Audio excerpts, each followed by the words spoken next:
From a young age, I was always fascinated with drugs. I had heard about them from my parents, likely far too young, and I was curious what they felt like. Luckily, they weren't around me in my very early life.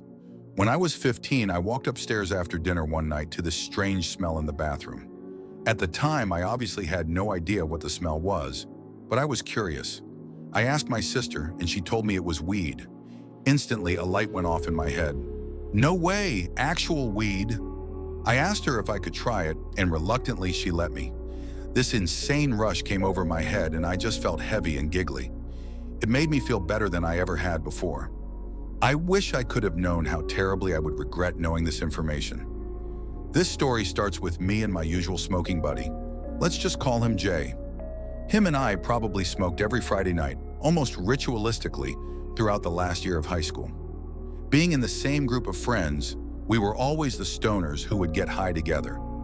These nights we smoked, Jay and I wouldn't really do much, but the night typically involved us walking to the gas station and getting snacks, then coming back and smoking in my room or something. At the time of this Friday night, our old plug had gone to jail about a week before. He was a super nice guy, and we have no idea how he got caught, but we never spoke with him again, and even 2 years later, I am still unsure about how he is doing. Us not having a plug meant that we had to use the old ask around method and try and work out who knew someone that could help us out. Eventually, we landed on this guy who neither of us had heard of before. My friend L, who recommended us to buy from him, told us that his grass was pretty good, and so we thought nothing of it. We paid $20 for 3 pre-rolls, which is decent pricing where I am, as these joints were very, very big. As we got back to my place, we unzipped the joints from their sealed Mylar bag, and I was almost immediately caught off guard. I noticed that the grass smelled sweet and dirty, almost like being on the street in front of a cookie store or something. At this point, I was experienced with weed and had smoked it relatively consistently for a year. I really should have known that this wasn't normal, but I didn't even think about it. This was my first mistake. My parents weren't home on the night that this happened, so me and Jay decided to smoke these joints, one each, on the back deck. Putting mine to my mouth, I lit the joint and took a massive puff. The smoke felt harsh and burnt my throat, and I remember feeling this dusty feeling brush across my neck internally.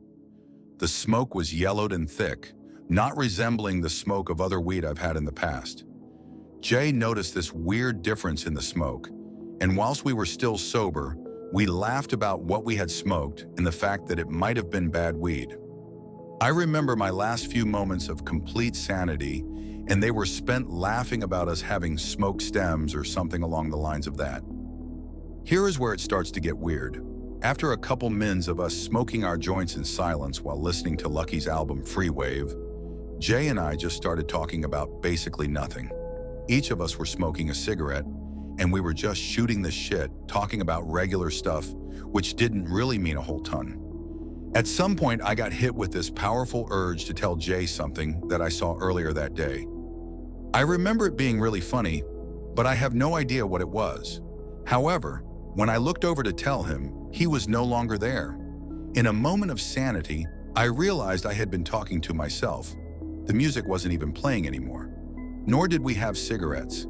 I stumbled back and freaked out, screaming, "What the fuck did we just smoke?" But there was no reply from Jay.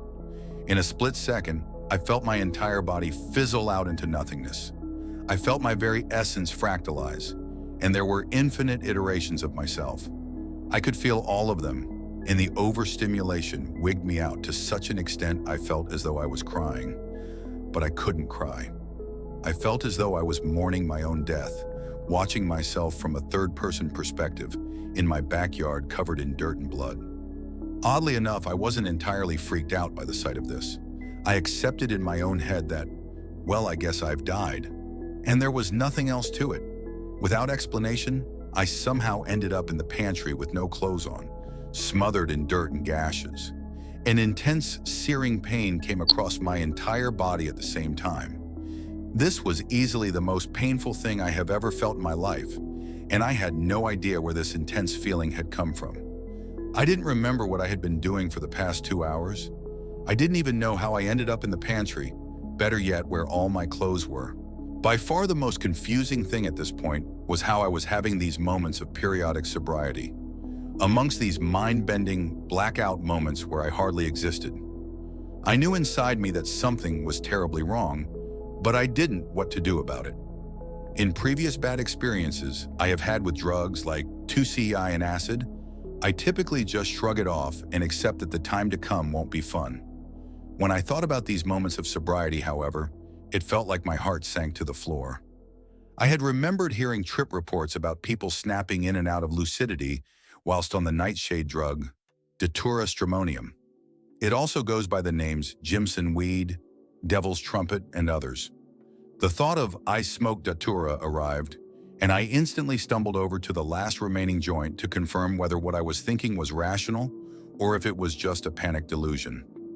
I had lost a significant amount of my motor coordination, so even trying to move was nauseating and difficult. My mouth was so intensely dry as well, I could barely breathe with my mouth open, or else I would choke. Ripping the end of the joint open in a panic, I felt the blood rush into my face and mind. A small handful of these tiny little black seeds, mixed in with some shitty-looking weed, fell onto the concrete. I smoked fucking Datura. My mind is racing by now. I try to hobble over to find Jay somewhere on the bottom floor of the house at this point, but he is nowhere to be seen. Amidst this panic, fully believing that my friend had died and was somewhere I didn't know, I was hallucinating very, very badly. Random people and objects would begin to appear around my house and repeat incoherent dialogue lines, expecting a response almost. A tall, looming black figure stood in the corner of the room and gestured me to leave my home. So with all the effort I had left, I managed to get to my front door and run outside. Without much coordination or success, stricken to my bones with fear. Unfamiliar creatures and weird beings were absolutely everywhere.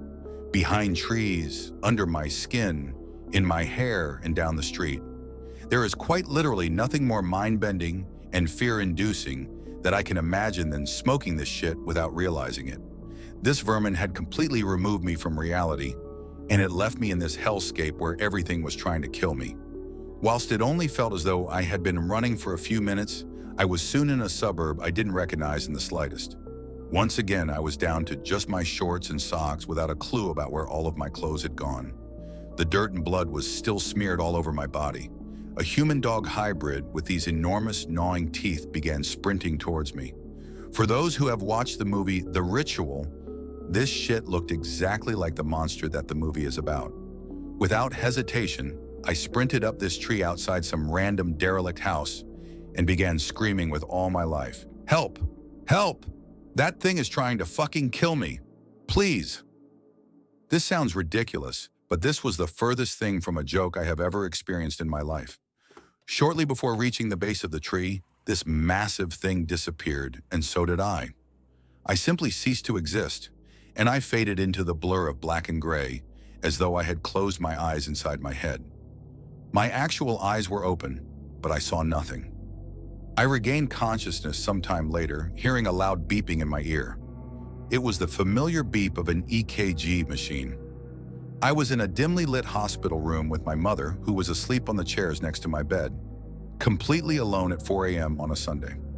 At this point, I remember that we had smoked this shit on Friday. Where had Saturday gone? What did I do? I honestly had no recollection, and this probably scared me the most. I will never have any idea of knowing what I did during this time period. In the hospital, I was still experiencing hallucinations and hearing auditory messages pop up around the room, feeling particular sensations across my skin as though I was being touched by someone. But, and I say but, I was at least somewhat sane. Eventually, my mother and I left the hospital some hours later, with the hospital's approval. My mother never asked about the experience, and I believe the hospital would have told my mother what I was on, as I never did. I felt completely out of it for the following 4 days, and it took almost a week to feel completely normal again. I still have horrific nightmares about that night nowadays, and some of the visions I saw will never leave my constant memory. I wrote about my experience with Datura as a cautionary tale. Never, ever, ever smoke something unless you know for sure what it is. Roll your own joints if you need to, just to make sure that this or a similar thing doesn't happen to you. That drug dealer ruined my fucking life, and I will never escape the absolutely mind-bending horror of smoking this drug. Never touch this poison. Once you do, you'll never feel or be the same again.